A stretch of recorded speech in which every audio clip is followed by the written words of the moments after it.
बिस्मिल्लाहिर्रहमानिर्रहीम। मेरा नाम बासित रहमान है और इस वीडियो लेक्चर में हम डिविडेंड पॉलिसी थ्योरीज़ पर बात करने जा रहे हैं। और इस वीडियो का मकसद ये है कि कैसे डिविडेंड के डिसीजन जो है फर्म की वैल्यू पर असर करते हैं। Dividend policy refers to a company's approach to distributing profit. कि जो डिविडेंड पॉलिसी है ना, वो उसमें ये कंपनी डिसाइड करती है कि प्रॉफिट्स को कैसे तकसीम किया जाएगा शेयर होल्डर्स के दरमियान in the form of dividend. The central question in finance is whether the dividend decision impact the value of the firm और if it is irrelevant.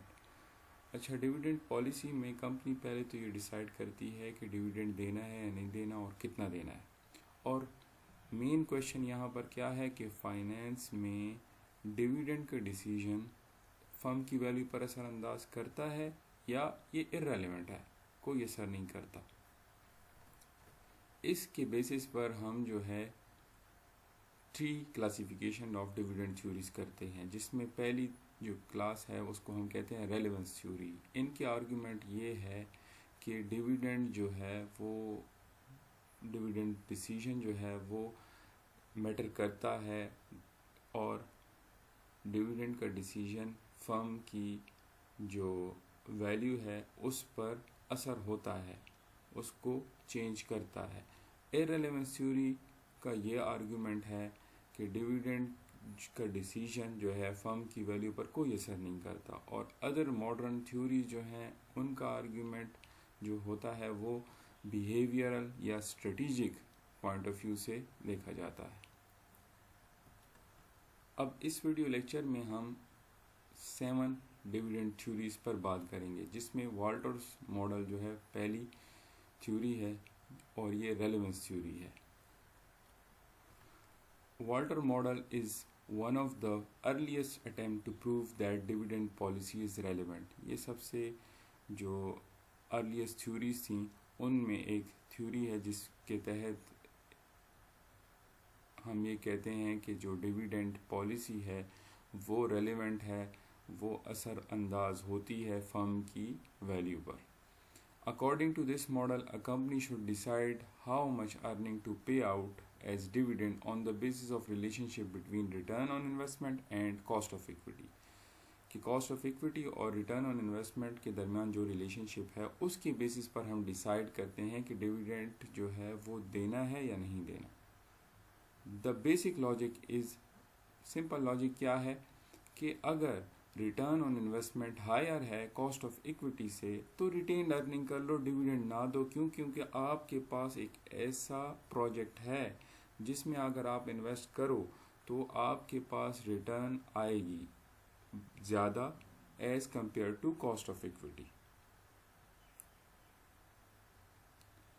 Where as जब अगर रिटर्न ऑन इन्वेस्टमेंट कम हो cost of equity से, ये दूसरा point है, return on investment अगर कम हो मतलब कि आपके पास कोई ऐसी अपॉर्चुनिटी नहीं है, ऐसा कोई प्रोजेक्ट नहीं है जहां पर आपके पास return on investment cost of equity से ज़्यादा हो, तो आप क्या करो, इस टाइम पे डिविडेंड दे दो। और तीसरी ऑप्शन क्या है, if return on investment is equal to cost of equity then dividend policy does not impact the firm value। इसमें फिर जो है फर्म वैल्यू पर कोई असर नहीं पड़ेगा अगर रिटर्न ऑन इन्वेस्टमेंट और कॉस्ट ऑफ इक्विटी जो है वो बराबर हो। अब इसी थ्योरी को जो है हम समराइज करते हैं कि ये जेम्स वॉल्टर ने दी है, इसको वॉल्टर्स मॉडल कहते हैं। इसमें एज्यूम किया जाता है return on investment is not equal to cost of equity, और जब भी रिटर्न ऑन इन्वेस्टमेंट IRR हमारे पास ज़्यादा होगा कॉस्ट ऑफ इक्विटी से तो हम क्या करेंगे, रिटेन अर्निंग करेंगे, ताकि हम उस प्रोजेक्ट में उस अपॉर्चुनिटी में इन्वेस्ट करके वो यहाँ से कमा कर अपनी ही इक्विटी होल्डर्स के लिए ज़्यादा अर्निंग जनरेट कर लें। लेकिन अगर हमारे पास रिटर्न ऑन इन्वेस्टमेंट कम होगा कॉस्ट ऑफ इक्विटी से तो हम क्या करेंगे, पे करेंगे डिविडेंड। ठीक हो गया, ये इसका बेसिक लॉजिक है। नेक्स्ट जो हमारे पास थ्योरी है वो है गॉर्डन्स मॉडल, जिसको हम बर्ड इन हैंड थ्योरी भी कहते हैं। ये डेवलप की है मायरन गॉर्डन ने इसको हम बर्ड इन हैंड थ्योरी भी कहते हैं। और इसका मेन आइडिया क्या है, इन्वेस्टर प्रेफर करता है सर्टन डिविडेंड्स, जो यकीनी डिविडेंड्स हैं उनको प्रेफर करता है, ना कि कैपिटल गेन को। क्यों? क्योंकि कैपिटल गेन जो है वो अनसर्टेन होते हैं, डिविडेंड जो है वो सर्टन होते हैं।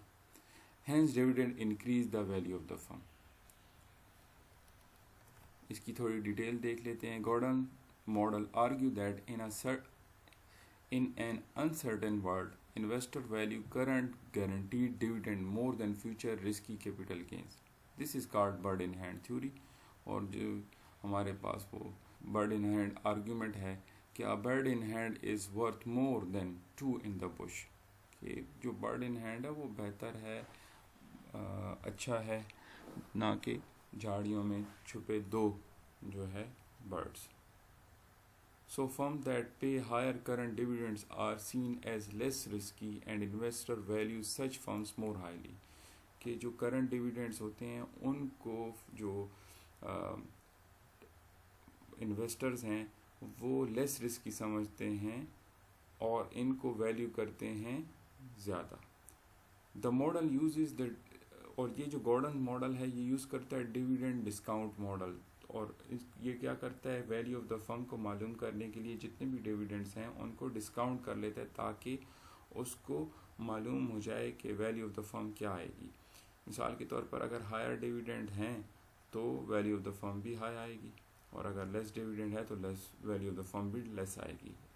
इसमें जो ग्रोथ रेट है उसको कांस्टेंट किया जाता है। तो आप इसका आगे अगली स्लाइड में फार्मूला भी देख लेंगे तो इससे आपको मज़ीद क्लियर हो जाएगा। तो इस थ्योरी को हम समराइज करते हैं कि assume investor prefer dividends now. जो आज डिविडेंड मिल रहे हैं, जो अब डिविडेंड मिल रहे हैं, उनको प्रेफर किया जाता है इन्वेस्टर्स की तरफ से। फार्मूला क्या है, पी प्राइस ऑफ दी जो शेयर है, या आप कह लें कि price value of the company है, जो market value of the company है, वो बराबर होती है डिविडेंड 1 जो एक साल बाद डिविडेंड दिया जा रहा है, divided by K E cost of equity minus growth. ये कांस्टेंट ग्रोथ मॉडल है। अभी यहाँ पर आप देखें कि अगर मैं इसको बढ़ाऊंगा D1 को तो P भी ऑटोमेटिकली बढ़ेगी। ठीक हो गया। तो इस बेसिस पर हम कहते हैं कि जो डिविडेंड्स हैं हमारी जो market value of the share है या market value of the company है, उन दोनों पर पॉजिटिव असर डालते हैं। Dividend reduce uncertainty. क्यों असर पॉजिटिव डालते हैं? क्योंकि ये इनसे अनसर्टेनिटी कम होती है। नेक्स्ट थ्योरी है हमारे पास MM थ्योरी। इसको मोडिग्लानी एंड मिलर ने दिया है और ये इररेलेवेंस थ्योरी है। Dividend policy does not affect firm value. कि डिविडेंड पॉलिसी कोई भी हो, डिविडेंड दे रहे हैं, नहीं दे रहे, थोड़ा दे रहे हैं, कम दे रहे हैं, उससे फर्म की वैल्यू पर कोई असर नहीं पड़ेगा। इसकी एजम्पशन क्या है? परफेक्ट कैपिटल मार्केट है कि मार्केट में जो इन्फॉर्मेशन है और जो इनसाइडर के पास इन्फॉर्मेशन है कंपनी के पास, वो सारी सेम है। नो टैक्सेस और ट्रांजैक्शन कॉस्ट, कोई टैक्सेस नहीं लग रहे, ना ही ट्रांजैक्शन कॉस्ट पे हो रही है। रैशनल इन्वेस्टर है जो सोच समझ रखता है। MM argue that in an ideal market, whether a firm pays dividend or not does not change the value of the firm. Shareholders can create their own cash flows by selling shares called homemade dividend. अच्छा, इसका argument क्या है कि जो ideal market है उसमें जो dividend है की पॉलिसी है या डिविडेंड का डिसीजन है वो does not affect the value of the firm. Dividend company देती है या नहीं देती, शेयर होल्डर को कोई असर नहीं पड़ता। क्यों? क्योंकि शेयर होल्डर्स की जो जब भी ज़रूरत होगी वो क्या करेंगे, कैपिटल गेन कर लेंगे। वो क्या करेंगे, अपना शेयर बेचकर जो है अपनी ज़रूरत को पूरा करेंगे और वो होममेड के डिविडेंड बना सकते हैं कि कम प्राइस पर शेयर लिया और ज़्यादा पर बेच दिया, तो इससे क्या हुआ, उनका कैपिटल गेन हुआ और वो उनका होममेड डिविडेंड। जो नेक्स्ट थ्योरी जो है वो हमारे पास है रेजिजुअल डिविडेंड थ्योरी। कि आखिर में जो बच जाए उसको हम डिविडेंड में, कंपनी जो है डिविडेंड में दे देती है। Investment decisions come first. कि सबसे पहले हम देखेंगे कि अगर कोई इन्वेस्टमेंट अपॉर्चुनिटी है तो हम कंपनी में पैसा उस जगह पर लगाएंगे। लेकिन कोई इन्वेस्टमेंट अपॉर्चुनिटी नहीं है, कोई इन्वेस्टमेंट डिसीजन नहीं है, तो dividend is equal to left over earning, कि जो भी आखिर में बच गया है उसको हम क्या करें, डिविडेंड के तौर पर दे दें। Leads to a variable dividend payouts. इसमें क्या होगा कि आपका जो डिविडेंड है वो एक जैसा नहीं रहेगा, कभी आपके पास कम पैसा बचेगा, कभी ज़्यादा पैसा बचेगा। ये आपसे मुराद यहाँ पर यह है कि कंपनी के पास कभी ज़्यादा पैसे होंगे, कभी कम पैसे होंगे, तो उस बेसिस पर जो है वो डिविडेंड जो है ऊपर नीचे फ्लक्चुएट होगा। This theory says dividend should only be paid after the firm has financed all positive NPV projects, कि जितने भी NPV के पॉजिटिव प्रोजेक्ट्स हैं, जहाँ पर हमारे पास प्रॉफिटेबल प्रोजेक्ट्स हैं, उसमें पहले हम क्या करेंगे, इन्वेस्टमेंट को लगा देंगे, और वहाँ से कुछ पैसा बच गया अर्निंग में से, तो डिविडेंड बिकम्स अ रेजिडुअल, कि जो कुछ आखिर में बच गया हम उसको डिविडेंड के तौर पर दे देंगे। नेक्स्ट थ्योरी है हमारे पास सिग्नलिंग थ्योरी। सिग्नलिंग थ्योरी ये कहती है कि डिविडेंड्स कन्वे इंफॉर्मेशन, कि डिविडेंड्स से जो मैनेजमेंट है, जो हमारे पास बोर्ड ऑफ डायरेक्टर्स हैं, वो इंफॉर्मेशन कन्वे करते हैं। इंक्रीज डिविडेंड जो है वो पॉजिटिव सिग्नल भेजता है, और डिक्रीज डिविडेंड जो है वो नेगेटिव सिग्नल भेजता है ड्यू टू इंफॉर्मेशन एसिमेट्री की। जो इंफॉर्मेशन हमारे पास इनसाइडर के पास है वो आउटसाइडर के पास नहीं होती, उस तरह से इंफॉर्मेशन कंप्लीट पिक्चर हर किसी को क्लियर नहीं होती।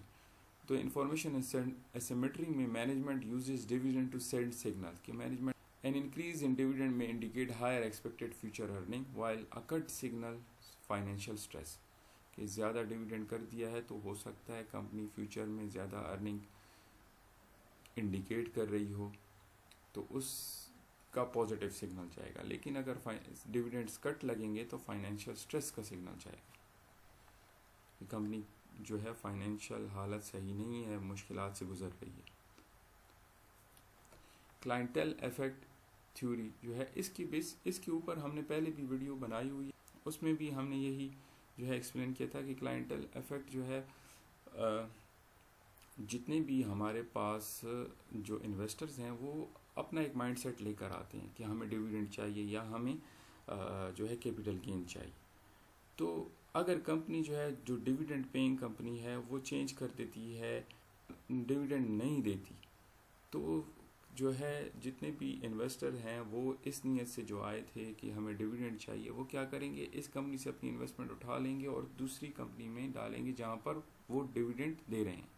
इसी तरह अगर कोई इन्वेस्टर जो है वो कैपिटल गेन की नीयत से आया है और कंपनी जो है वो डिविडेंड देना शुरू कर दिया है, तो वो क्या करेगा, अपनी इन्वेस्टमेंट यहाँ से निकाल लेगा। तो डिफरेंट इन्वेस्टर्स प्रेफर डिफरेंट पे out levels. High dividend clientele, retirees जो हैं या टैक्स एग्जेम्प्टेड इन्वेस्टर्स जो हैं वो डिविडेंड चाहते हैं, लेकिन हाई इनकम इन्वेस्टर जो हैं वो कैपिटल गेन्स चाहते हैं, लो डिविडेंड चाहते हैं। तो companies tend to attract investors whose dividend preference align with the company's policy. This is known as clientele effect. Tax preference theory. Tax preference theory का ये आर्ग्यूमेंट है कि capital gains are tax lower than dividends. Capital gains जो हैं वो कम tax उन पर लगता है बनिस्बत डिविडेंड्स के, तो इन्वेस्टर प्रीफर करता है capital gain over dividend. Real world application, mature firm often पे स्टेडी डिविडेंड्स, की एक जैसा डिविडेंड दे रही हैं, तो ये मैच्योर फर्म्स हैं, जैसे कि यूटिलिटीज़, जिस तरह मिसाल के तौर पर कोई इलेक्ट्रिसिटी प्रोवाइडिंग कंपनी और मैच्योर फर्म है, तो ये स्टडी डिविडेंड प्रेफर करेगी। लेकिन कोई ऐसी कंपनी है जो कि मिसाल के तौर पर टेक कंपनी है, टेक्नोलॉजी प्रोडक्ट्स बनाती है, तो वो क्या करेगी, री इन्वेस्टमेंट करेगी। ग्रोथ फर्म प्रीफर री इन्वेस्टमेंट, कि मिसाल के तौर पर अब एक कंपनी है वो मैच्योर हो गई है, उसको अपनी ज़्यादा इन्वेस्टमेंट की ज़रूरत नहीं है, वो स्टेडी डिविडेंड देना शुरू कर लेती है। लेकिन जो ग्रोइंग कंपनी होती है वो उसको री इन्वेस्टमेंट की ज़्यादा ज़रूरत होती है, इसलिए वो जो है लेस डिविडेंड की तरफ या डिविडेंड देना पसंद नहीं करती। और dividend changes impact stock prices, जैसे ही डिविडेंड एकदम से चेंज होगा तो स्टॉक प्राइसेस के ऊपर असर करेगा। Dividend policy is influenced by industry norms, कि इंडस्ट्री के जो अपना जो स्टैंडर्ड्स हैं उनके बेसिस पर, ग्रोथ स्टेज के बेसिस पर, कि मैच्योर है, ग्रोइंग है या जो है डिक्लाइनिंग पोजीशन पर है, तो उस बेसिस पर भी उस उसकी वजह से भी जो है डिविडेंड डिसीजन पर असर पड़ता है। टैक्स कंसिडरेशन की वजह से, इन्वेस्टर बिहेवियर की वजह से, अ सडन इंक्रीज और cut in the dividend can cause a stock price reaction. एकदम से चेंज जो है, एकदम से फ्लक्चुएशन आए तो स्टॉक प्राइस पर भी असर पड़ेगा। कंक्लूजन क्या है? Dividend relevance is still debatable. The right policy depends on the firms characteristics. कि फर्म अपने आप को देखेगी कि उसकी कैरेक्टरिस्टिक्स के बेसिस पर उसको कौन सी पॉलिसी सूट करती है, तो वो देखा जाएगा। No one size fit all solution दिया जाएगा। In practice no theory fits all firms. Manager must balance investors expectation, investors needs and financial flexibility when setting dividend policy. तो ये थी हमारे पास कुछ डिविडेंड थ्योरीज, जिनमें कुछ का आर्ग्यूमेंट है कि डिविडेंड रेलेवेंट है, और एक थ्योरी है MM थ्योरी, उसका आर्ग्यूमेंट ये है कि डिविडेंड इररेलेवेंट है। अभी हमने वाल्टर मॉडल पढ़ा, जिसमें मेन चीज़ ये है कि अगर रिटर्न ऑन इन्वेस्टमेंट ज़्यादा है कॉस्ट ऑफ इक्विटी से, तो डिविडेंड नहीं देना चाहिए, रिटेन्ड अर्निंग करनी चाहिए। और अगर रिटर्न ऑन इन्वेस्टमेंट कम है कॉस्ट ऑफ इक्विटी से, तो हमें जो है डिविडेंड देना चाहिए। गॉर्डन मॉडल कहता है कि जो डिविडेंड हैं वो प्रेफर करते हैं, जो इन्वेस्टर्स हैं वो प्रेफर करते हैं डिविडेंड को कैपिटल गेन पर।